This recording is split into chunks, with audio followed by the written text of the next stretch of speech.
सभी को नमस्कार। हम राजा दुष्यंत व शकुंतला की प्रेम कथा से युक्त विश्व प्रसिद्ध नाटक अभिज्ञान शाकुंतलम का अध्ययन कर रहे हैं। हमने पिछले वीडियो भाग 3 में अभिज्ञान शाकुंतलम के प्रथम अंक के श्लोक 7 तक का अध्ययन कर लिया था। राजा दुष्यंत शिकार खेलते हुए हिरण का पीछा कर रहा है।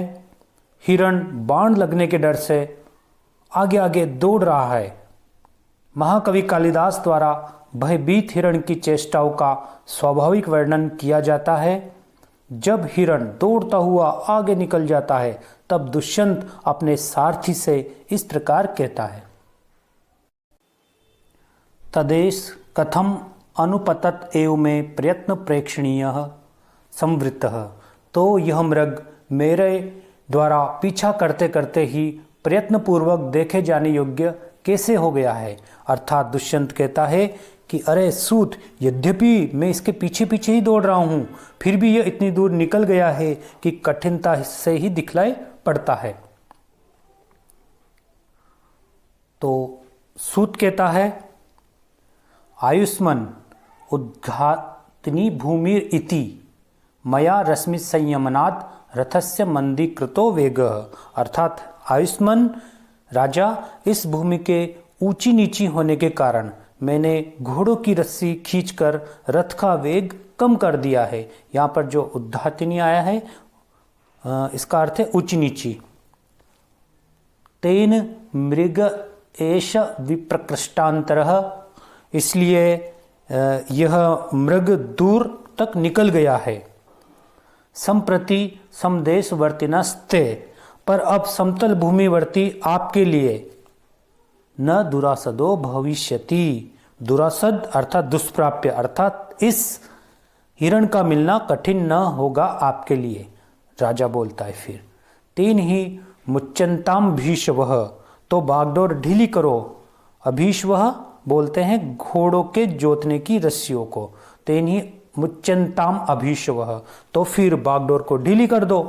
तो सूत बोलता है, यदाज्ञापयत्य आयुष्मान, जैसी आयुष्मान की आज्ञा, रथ वेगम निरूप्य, अर्थात रथ का वेग दिखलाकर, रथ को तेज दौड़ाकर उसके वेग को राजा को दिखाता हुआ वो सूत अर्थात सारथी बोलता है, आयुष्मान पश्य पश्य, देखी देखी आयुष्मान। मुक्तेषु रश्मिषु निरायत पूर्व काया निष्कंप चामर शिखा निभृतो ऊर्ध्वकर्णाः आत्मोद्धतैरपि रजोभिर अलंघनीया धावन्त्यमी मृग जवाक्षमयैव रथ्याः। राजा के यह कहने पर कि अब भूमि का जो भाग आगे आ रहा है वह समतल है, अतः जो लगाम है उसको ढीली कर दो। तो सारथी रस्सियों को ढीली करके रथ के वेग को दिखलाकर कहता है, आयुष्मान पश्य पश्य, देखिए आयुष्मान देखिए। तो अर्थ देखते हैं यहां पर हम, रश्मिषु मुक्तेषु, अर्थात रस्सियों के, मुक्तेषु अर्थात ढीली कर देने पर, अमी रथ्या, अमी यानी ये, रथ्या यानी घोड़े, जिनके निरायत पूर्व काया, अर्थात जिनकी रस्सियों को ढीली कर देने से ये घोड़े निरायत पूर्व काया, पूर्व काया अर्थात जिनके शरीर का अग्रभाग, पूर्व भाग, निरायत अर्थात विस्तृत हो गया है, अर्थात लंबा चौड़ा हो गया है। निष्कंप चामर शिखा, अर्थात चामर शिखा बोलते चोटी को, चामर बोलते चोटी, शिखा बोलते चोटी को, तो चामर शिखा अर्थात चोटियों का अग्रभाग, चोटियों के अग्रभाग, निष्कंप अर्थात सीधे खड़े हुए हैं। जिन घोड़ों के चोटियों के अग्रभाग सीधे खड़े हुए हैं, जो घोड़े होते हैं उनके मस्तक पर शोभावर्धन के लिए चोटियां बंधी होती है, तो उन चोटियों के जो अग्रभाग है वो उन घोड़ों के वेग से दौड़ने के कारण सीधे खड़े हुए हैं। निभृतो ऊर्ध्वकर्णा, ऊर्ध्वकर्णा अर्थात उन घोड़ों के कान उस हिरण के पीछे तेज गति से दौड़ने के कारण कान भी सीधे खड़े हुए हैं। और निभृतो अर्थात निश्चल है। आत्मोद्धतेरपि, आत्म उद्धतेरपि, आत्म अर्थात अपने द्वारा, अर्थात उन घोड़ों के खुरों से जो उठी हुई धूली है। आत्म उद्धतेरपि रजो भी, अर्थात उन घोड़ों के द्वारा, अपने द्वारा। उद्धतैर अपि अर्थात उठाई गई धूलियों, रजोभीर अपि धूलियों से भी, अलंघनीया अर्थात जो स्पृष्ट नहीं हो रहे हैं, अर्थात जो धूलि से भी तेज दौड़ रहे हैं, वो धूलि भी उनको स्पर्श नहीं कर पा रही है। मृग जवाक्षमया इव अर्थात मृग के वेग को न सहन करने के कारण मानो धावन्त्यअमी रथ्या, ये घोड़े इतने वेग से दौड़ते हैं या दौड़ रहे हैं।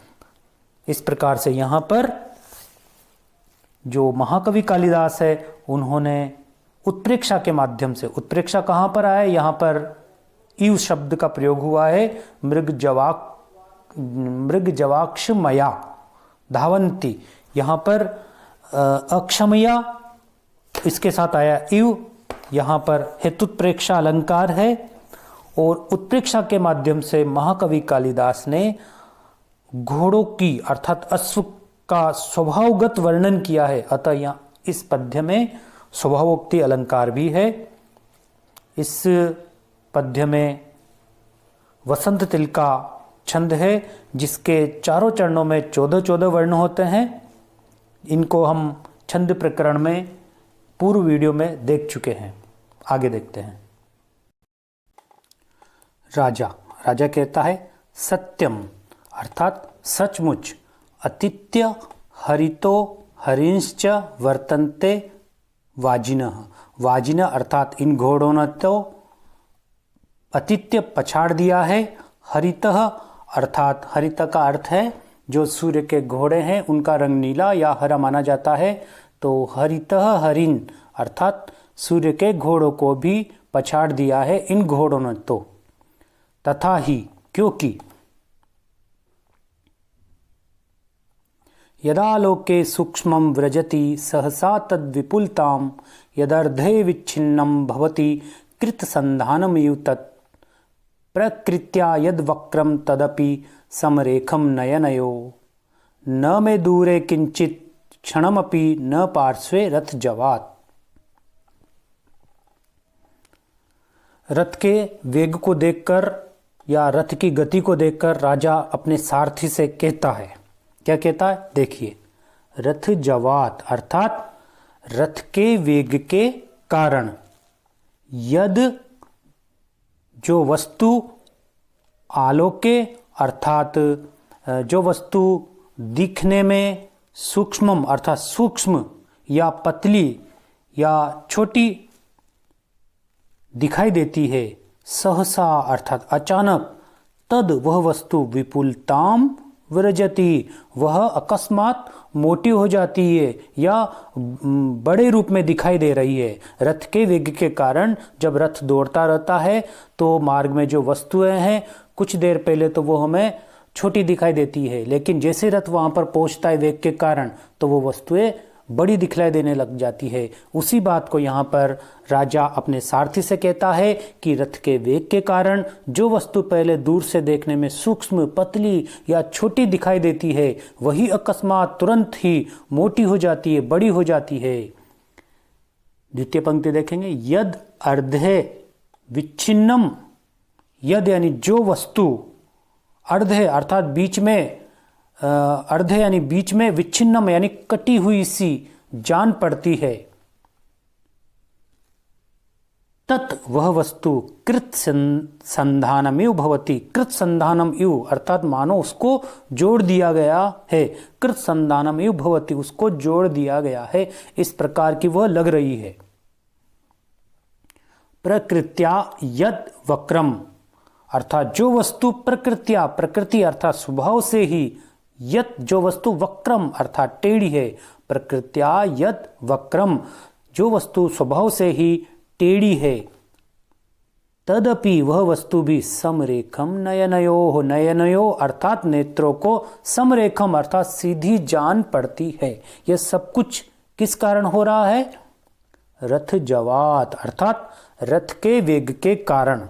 तो अंतिम पंक्ति देखेंगे कि रथ जवात अर्थात रथ के वेग के कारण न मैं दूरे किंचित, न तो कोई वस्तु क्षण भर के लिए मेरे से दूर है, क्षणमपि अर्थात क्षण भर के लिए, न पार्श्वे न तो कोई वस्तु मेरे पास है, क्षण भर के लिए मेरे नेत्रों के पास है, न मैं दूरे किंचित और न ही कोई वस्तु मेरे से दूर है।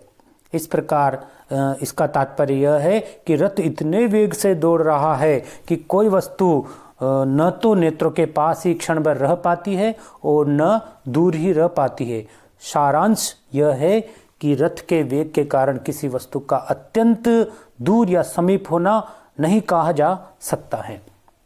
यहाँ पर इस पद्य में रथ के वेग के कारण वस्तुगत परिवर्तनों का बड़ा ही स्वाभाविक चित्रण महाकवि कालिदास ने किया है। इसलिए इस पद्य में स्वभावोक्ति अलंकार है। स्वभावोक्ति अलंकार का लक्षण है स्वभावोक्ति रसौ चारु यथावत वस्तु वर्णनम। तो यहाँ पर भी यथावत वस्तु का वर्णन किया गया है, इसलिए स्वभावोक्ति अलंकार है। यहाँ पर विरोधाभास अलंकार भी है, क्योंकि अभी हमने देखा कि जो वस्तु सूक्ष्म दिखाई देती है तुरंत ही वो विशालता को प्राप्त हो जाती है, इसलिए यहाँ पर विरोध का आभास हो रहा है, इसलिए विरोधाभास अलंकार है। विरोधाभास अलंकार का लक्षण है आभासत्वे विरोधस्य विरोधाभास इष्यते। इसी प्रकार से इसमें शिखरिणी छंद है।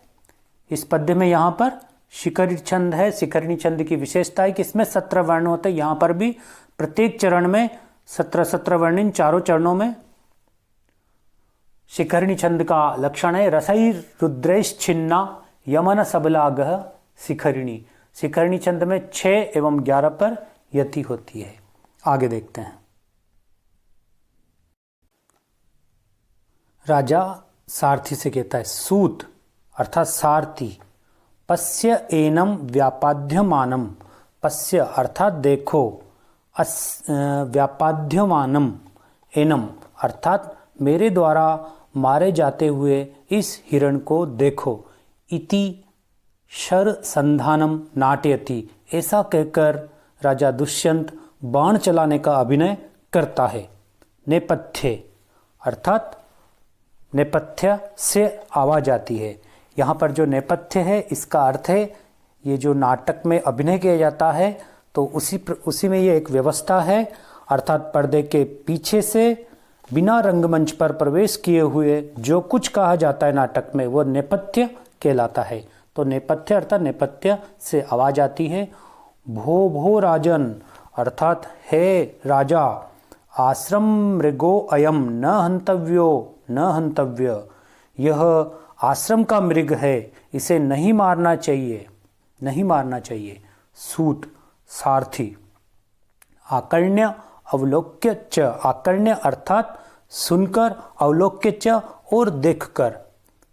राजा से कहता है सूत अर्थात सारथी, आयुष्मन अस्य खलु ते बाण पातवर्तिनः कृष्ण सारस्य अंतरे। सारथी कहता है कि तुम्हारे द्वारा बाण के पहुंचने के मार्ग के बीच में वर्तमान इस कृष्णसार मृग के तथा तुम्हारे मध्य में, अंतरे तुम्हारे मध्य में तपस्वी न उपस्थिता, अर्थात ये तपस्वी आ खड़े हो गए हैं। सारथी के कहने का तात्पर्य है कि हे राजा, आप जो यह बाण चला रहे हैं इस कृष्णसार नामक मृग पर, तो उस बाण और हिरण इन दोनों के बीच में ये तपस्वी यहाँ पर उपस्थित हो गए हैं। यह प्रश्न भी पूछा जाता है कि उस हिरण का नाम क्या था, तो उस हिरण का नाम था कृष्णसार मृग। तो राजा बोलता है ससंभ्रम अर्थात घबराहट से, शीघ्रता पूर्वक, तेन ही प्रगृह्यन्ताम वाजिना, तो घोड़ों की लगाम रोकिए।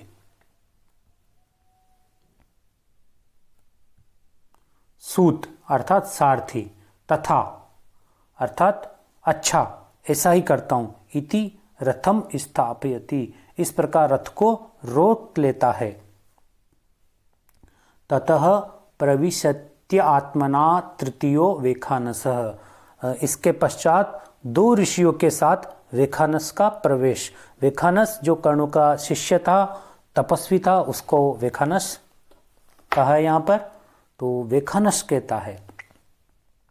हस्तम उद्यम्य, अर्थात हाथ उठाकर, राजन अर्थात हे राजा, आश्रम मृगो अयम न हंतव्यो न हंतव्यः, यह आश्रम का मृग है, इसे नहीं मारना चाहिए, नहीं मारना चाहिए।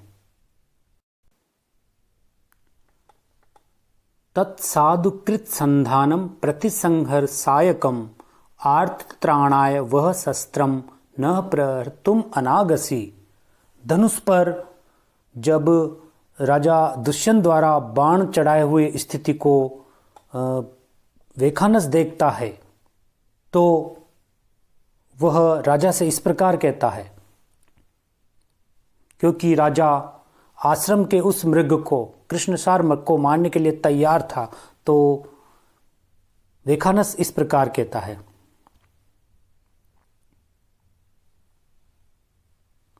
तत् साधुकृत संधानम, तत् तो इस कारण से, साधुकृत अर्थात अच्छी तरह से, धनुष पर, संधानम अर्थात आरोपित किए गए, सायकम अर्थात बाण को, प्रतिसंहर अर्थात उतार लीजिए, क्योंकि आर्तत्राणाय वह शस्त्रम, वह यानी आपका, शस्त्रम यानी शस्त्र, आपका शस्त्र अर्थात आप जैसे वीर क्षत्रियों का जो शस्त्र होता है वह आर्तत्राणाय अर्थात जो पीड़ित जन है उनकी रक्षा के लिए होता है। न प्रहर्तुम अनागसी, अनागसी अर्थात निरपराध व्यक्ति पर प्रहर्तुम यानी प्रहार करने के लिए नहीं होता है। तो यहाँ पर धनुष पर बाण चढ़ाते हुए आश्रम मृग को मारने के लिए तैयार राजा को देखकर वेखानस कहता है कि यह जो मृग है यह आश्रम का है, यह मारने योग्य नहीं है, इसलिए इस कठोर बाण इस पर न चलाइए और इस धनुष पर चढ़ाए हुए बाण को आप उतार लीजिए, क्योंकि आप जैसे वीर क्षत्रियों का जो शस्त्र होता है वो पीड़ित लोगों की रक्षा करने के लिए होता है। इस तरह निरपराधी मृग जैसे प्राणियों पर प्रहार करने के लिए नहीं होता है, इसलिए इस पर प्रहार मत कीजिए। यहाँ पर जो ये पद्य है, इस पद्य में अनुष्टुप छंद है। अनुष्टुप छंद की विशेषता है कि इसमें 8 वर्ण होते हैं, 4 चरण होते हैं। यहाँ पर इसके टुकड़े करेंगे तो ये 4 चरण हो जाएंगे। और इस पद्य में राजा का क्या कर्तव्य है तथा उनका धनुष बाण किस प्रयोजन के लिए, इसे भी यहाँ पर महाकवि कालिदास ने वेखानस के माध्यम से दर्शाया है। और इस श्लोक में वाक्यार्थ हेतु काव्यलिंग अलंकार भी है। वह इसलिए है क्योंकि जो पूर्व का जो अर्धवाक्य है, ये जो पूर्व का अर्धवाक्य है कि इस आपके धनुष से इस बाण को उतार लीजिए, इसके प्रति 2 कारण है जो उत्तरार्ध वाक्य में है। कौन कौन से है? एक तो ये कि आपका शस्त्र पीड़ित लोगों की रक्षा के लिए है और इस निरपराधी प्राणी जो हिरण है इसके लिए नहीं है। इसलिए यहाँ पर पूर्वार्ध वाक्य के प्रति उत्तरार्ध 2 वाक्य कारण है। ऐसा होने से यहाँ पर काव्यलिंग अलंकार है। कुछ विद्वान इस पद्य में अर्थांतन्यास अलंकार भी मानते हैं। पूर्व वाक्य जो ऊपर वाली पंक्ति में जो वाक्य है उसका उत्तर वाक्य द्वारा समर्थन बताया गया है नीचे के वाक्य में, इस प्रकार कहकर अर्थांतन्यास अलंकार भी मानते हैं। तो फिर राजा कहता है, एष प्रतिसंहृत, यह बाण उतार लिया, इति यथोक्तम करोति, यह कहकर वैसा ही करता है, अर्थात राजा धनुष से बाण को उतार लेता है। तब वेखानस कहता है, सदृशम एतत् पूर्ववंश प्रदीपस्य भवतः। भवतः अर्थात आप जैसे पूर्ववंश प्रदीपस्य अर्थात पूर्ववंश के दीपक के लिए ऐसा करना ही शोभा देता है। जो राजा दुष्यंत है वह पूर्ववंशी है, इसलिए उसको यहाँ पर पूर्ववंश का दीपक कहा गया है। जन्म यस्य पुरोर्वंशे युक्त रूपम इदम तौ पुत्रम एवं गुणोपेतम चक्रवर्तिनम आपनुहि। यहाँ पर राजा द्वारा वेखानस की प्रार्थना के अनुसार धनुष से बाण उतार लेने पर प्रसन्न होकर वेखानस राजा की प्रशंसा करते हुए यहाँ पर उन्हें आशीर्वाद दे रहा है। अब क्या दे रहा है ये देखते हैं।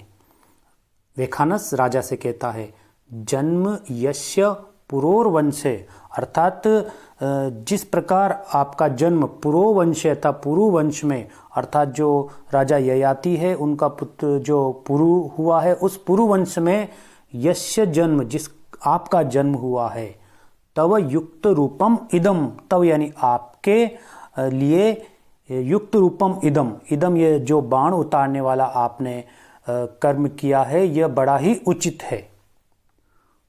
पुत्रम एवं गुणोपेतम इस प्रकार के गुणोपेतम अर्थात गुणों से युक्त चक्रवर्तीनम अर्थात चक्रवर्ती पुत्रम यानी पुत्र को आपनुहि अर्थात आप प्राप्त करें अर्थात इस प्रकार के गुणों से युक्त चक्रवर्ती पुत्र को आप प्राप्त करें। इस प्रकार राजा को वेखानस धनुष से बाण उतार लेने पर उसको आशीर्वाद देता है।